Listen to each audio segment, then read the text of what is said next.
But I really think this is a great time for us to step up and advocate to the CDC and to the state medical boards for people with ALS to be included in that next phase.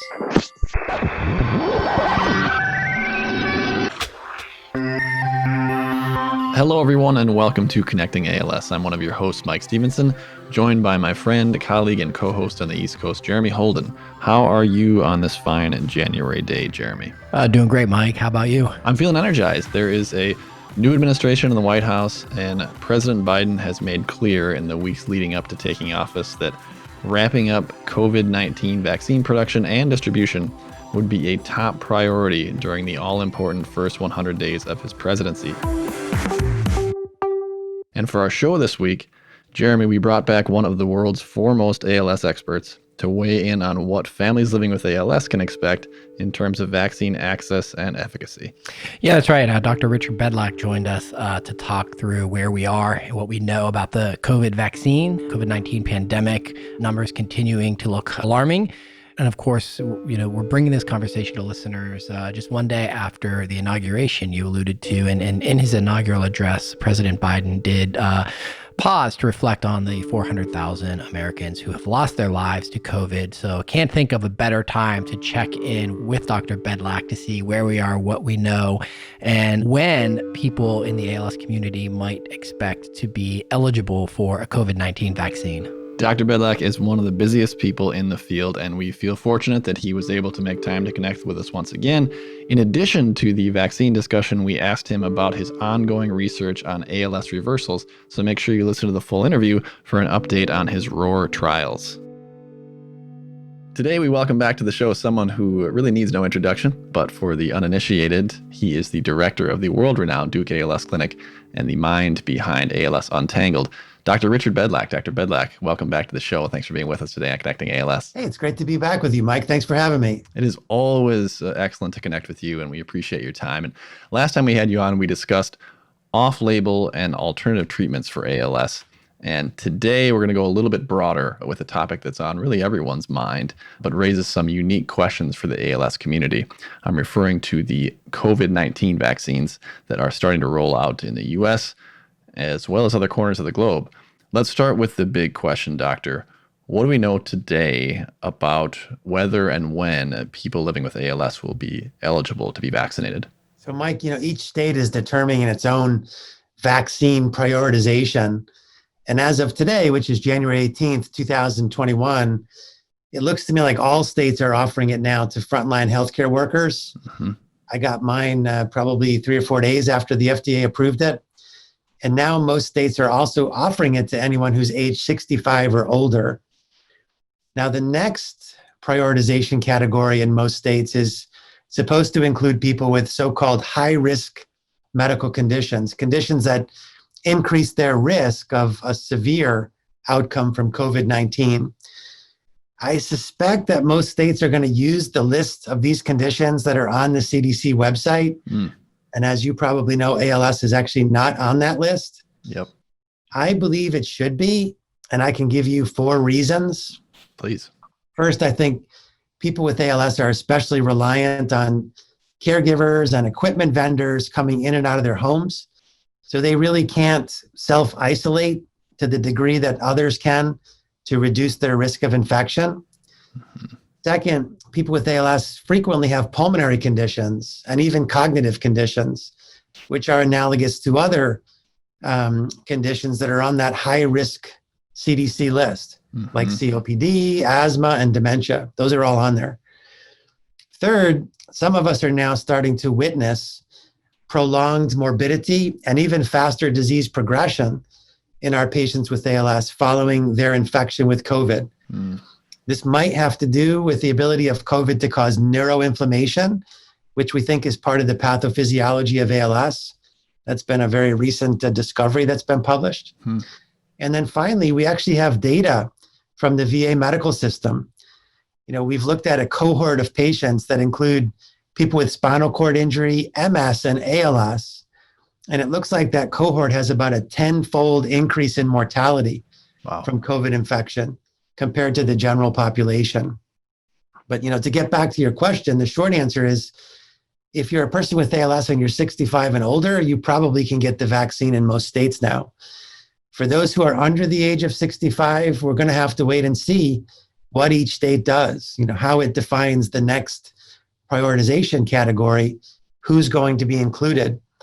But I really think this is a great time for us to step up and advocate to the CDC and to the state medical boards for people with ALS to be included in that next phase. Yeah, that's a great point, Dr. Bedlack. And the ALS Association, of course, is out, as we've mentioned, and we can put some documentation in the show notes for folks to look into. But the ALS Association is committed to working with federal, state, and local health officials to make sure that people with ALS can get the vaccine as soon as possible. There's some questions, I guess, that some folks have raised about safety and efficacy. Reports are that the vaccines are 95% effective. What do we know about people with ALS and the safety and efficacy of these vaccines for the community that we're talking to today? Well, let's start off by making sure that everybody understands that, 90 to 95% effectiveness, what that means. Mm-hmm. So the trials defined a COVID infection as having symptoms that were suggestive and also having a positive COVID test.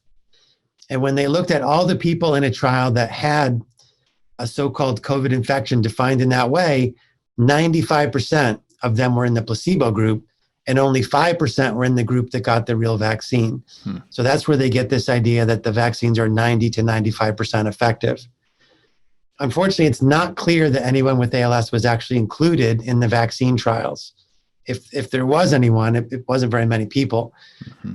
I can't think of a reason that people with ALS would respond differently in terms of efficacy or safety, but I think it would be great to see someone step up and create maybe a registry of people with ALS who get COVID infections to see what happens, and also those who get COVID vaccines.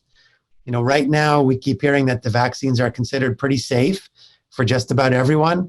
The one exception is folks who have a known allergy to any of the ingredients in the vaccines. Thanks for that background as well, Doctor. Interesting to know kind of how they determine that efficacy rate for the vaccines.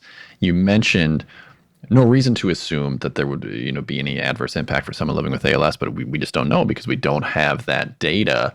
And there have been questions kind of all along throughout the development. I say all along. It's been a year since we even started making these vaccines. It's pretty incredible that we are where we are and have come this far. But the long-term impact of a vaccine like this, people still are asking questions about that. And again, we don't know because people are just starting to receive them. But based on what you've heard and the data that you've seen and what you've read, do you believe that there's a chance that there would be any sort of long-term issue with receiving the vaccine? It seems unlikely to me. I think, whenever you're dealing with a complex topic like this, you have to sort of pick your champion. It's impossible for me to, at the end of my day, taking care of people with ALS, working on my research, designing my next group of studies, to then go, into the literature and read every article that's being published about COVID-19 and the COVID vaccine. So I've just had to decide, who are the people I'm going to trust. And here at my institution, we have some amazing infectious disease people. And so I kind of pay close attention to what they're saying. And, they tell me that it looks to them like this is very safe in the long term. It's important to understand how these vaccines work. They're a little different than any vaccine I know of that ever came before. These vaccines are using something which is called messenger RNA, mRNA. And, when they inject that mRNA, it gets into cells near the injection site. And it induces those cells to start producing proteins that look like the ones the coronavirus has. And in that way, it revs up the immune system. So the immune system of a person attacks those new proteins. And now the immune system is ready. So if that person ever gets exposed to the real coronavirus, the immune system's already been primed. But the mRNA does not seem to stay around very long. That injected mRNA gets broken down very quickly by the body. So there shouldn't really be any long-term consequences to these vaccines. So how does it work then once someone gets the vaccine? Is this back to normal? I don't have to wear a mask. I can go about my life, go to a football game, whatever it is I want to do. How does that look, I guess? Yeah, it's a great question, Jeremy. I wish that was the case, but You know, it turns out even after we're all vaccinated, we're probably still going to need to wear masks and practice social distancing. The virus is going to be with us for a long time, many months, possibly even years. And, you know, the vaccines are effective, but we said earlier, 90 to 95% effective. That's not 100% effective. The other thing is it takes time for the vaccines to work. You know, when I got my first vaccine, I was all excited. I felt like I was now like protected, and turns out, you know, that was wrong. So there's a study in the New England Journal of Medicine that suggests that you get some protection about 12 days after the first shot, and about 50% effectiveness a few weeks after the first shot. And even after the second shot, it takes about a week to get up to 95% effectiveness. So we just have to be a little bit careful about you know, tossing caution to the wind. Even when we're vaccinated, there's still going to be a risk. Yeah, patience is so critical. And I hope that most people feel, as we've come this far, you get that vaccine, you can go a little bit further and continue to be patient, continue to be safe, and practice social distancing. Is it reasonable to assume, Dr. Bedlack, that COVID vaccines may be part of our future for a number of years? And what I mean by that is in the way that you get an annual flu shot. Would you potentially get a COVID booster in that shot or something separate, or maybe every other year? Do we know anything about that yet? I mean, the short answer is I don't know. We've been hearing about these new strains of COVID-19 that are popping up. I mean, that's what happens with the flu. That's what happens with a lot of viruses, is that they mutate. And that's why we have to keep getting a flu shot every year, because the specific strains of flu change that we're at risk for. And the one that we got last year, you know, the new flu that comes out this year may look different enough that our immune system would not be ready for it. And I think it's just too early to know what's going to happen with COVID-19. So far, what the champions I trust are telling me is that it looks like the vaccines we have are still going to be effective against the newest strains. But I don't think anyone knows if a year from now there'll be a strain that comes out that is resistant to these vaccines. I just don't think we know. So I think that covers the COVID side of things. I don't have any other questions. Mike, I think you had an additional question that pivoted a little bit. Yeah, I want to talk about ROAR, Doctor, and just kind of see how that's going. I know in August you started up the second ROAR trial, and obviously you probably don't have a ton of data from that yet. But for those who are still unfamiliar and maybe don't know what you're trying to do with ROAR, can you give us a little background on that project and where you're at right now? Yeah, so the background starts with this concept of an ALS reversal. So an ALS reversal is a person with a confirmed diagnosis of ALS, meaning I have to actually have their medical records and review them myself and agree with whoever their treating doctor is that the diagnosis is right. And then their disease has to progress to where they're disabled from it. And then they have to unexpectedly and dramatically recover lost motor functions. So, you know, some examples of ALS reversals, I've got people who were completely paralyzed in their arms and legs who, after a few years, gradually recovered to where they could walk, run, stack firewood. I've got people who are dependent upon ventilators who recovered to where they don't need the ventilator anymore. As of today, I know of 49 ALS reversals from all over the world. And it's important to understand that there's a lot of possible explanations for these. So one explanation is that maybe some of the treatments that these folks decided to take were the reason that their ALS recovered. And to test this theory, I've created this whole program called ROAR, Replication of ALS Reversals. It's basically a series of small pilot trials of products that are associated with ALS reversals. Now, because I'm looking for such a huge effect, I'm looking for a recovery, not just a slight slowing in the progression of the disease, these ROAR trials can look very different than most ALS trials that are looking for small effects in a noisy disease. So my ROAR trials can have very wide inclusion criteria. My ROAR trials don't need a placebo group. We're going to use historical controls.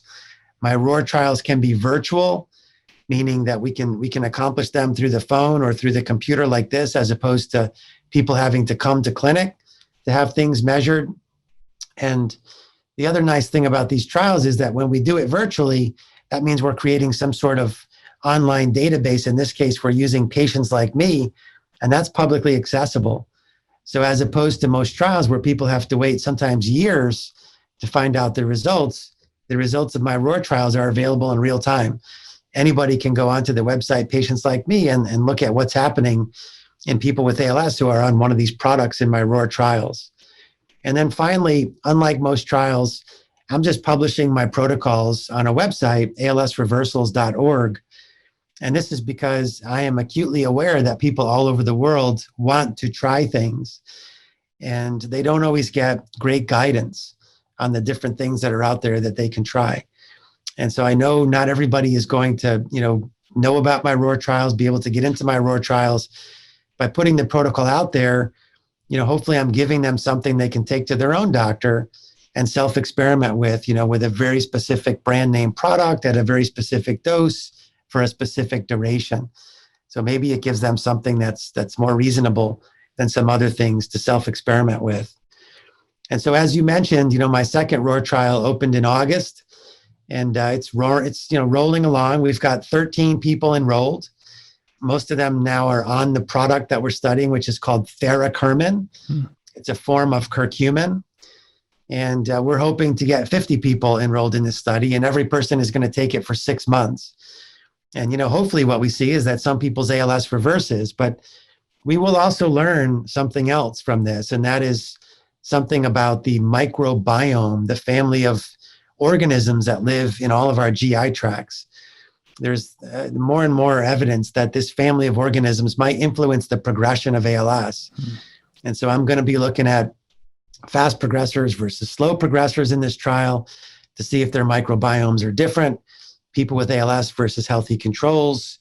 And I'm going to see if I can change the microbiome with theracurmin, because it may be that a subset of people look like they respond to this, and it would be fascinating to see if those are the ones whose microbiome changes in a certain way. If that's the case, we might be able to design another type of therapy, a probiotic, that changes the microbiome and reverses ALS. Wow. Yeah, a hopeful note there as we turn the calendar and are off and running into 2021. And a reminder, Dr. Bedlack, that research continues to go forward amidst the pandemic and despite and overcoming the challenges. Can you talk a little bit about what you're seeing in the world of medical research, ALS research, as we are now in month 12 of a global pandemic? Yeah, for sure the pandemic, it took us all by surprise. And it really hampered our ability to do a lot of things the way that we used to do them. I'm not talking about, just going out to restaurants and traveling and things like that. It really challenged the way that we take care of people with every disease. We had a model for taking care of people with ALS where folks would actually come to us and be seen in person by a large multidisciplinary team and get lots of measurements, including pulmonary function tests, and where we would use those measurements to figure out, when and how to offer different options to them. And of course, we couldn't fix the disease, but the model clearly showed that we could improve quality of life for people and extend life pretty significantly. And then all of a sudden, a lot of us couldn't see patients in clinic anymore. And a lot of us couldn't, and some people still can't get any pulmonary function tests. And, the same thing happened to research. We were doing most of our research studies a certain way with, in-person visits for consent and for screening and for follow-up of safety, and in-person visits for measurements of things like pulmonary functions. And all of a sudden, a lot of us couldn't do it. So we've learned ways around it. We've learned ways to see people more safely in clinic, ways to more safely do pulmonary function tests. But at the same time, we learned about entirely new ways to take care of folks, like virtual multidisciplinary clinics. And we learned, that we probably can do research in different ways with a lot more virtual visits, with novel surrogate outcome measures that substitute for the traditional in-person pulmonary function tests. And so as a result, we've been able to ramp up again. And I think that we're better than we've ever been. I think in a way the pandemic was a good thing because it showed us that there might be a way to take care of folks with ALS that has, much lower burdens for them and works, probably just as well as what we were doing before. Dr. Bedlack, thank you so much for your time today, for answering our important questions around the vaccine in the ALS community, as well as giving us a critical update on research that is ongoing despite the pandemic and a look into your own ROAR trials. We'll make sure to put information on that in our show notes so people can check out what you're doing. It's so great having you on, Doctor. Thank you. I really appreciate being with you again, Mike and Jeremy, and I hope you have a good rest of your week. Well, thank you again to Dr. Richard Bedlack for that insightful walk through the COVID-19 pandemic. And as you said at the top, Mike, his ROAR trials. So always great to have Dr. Bedlack on.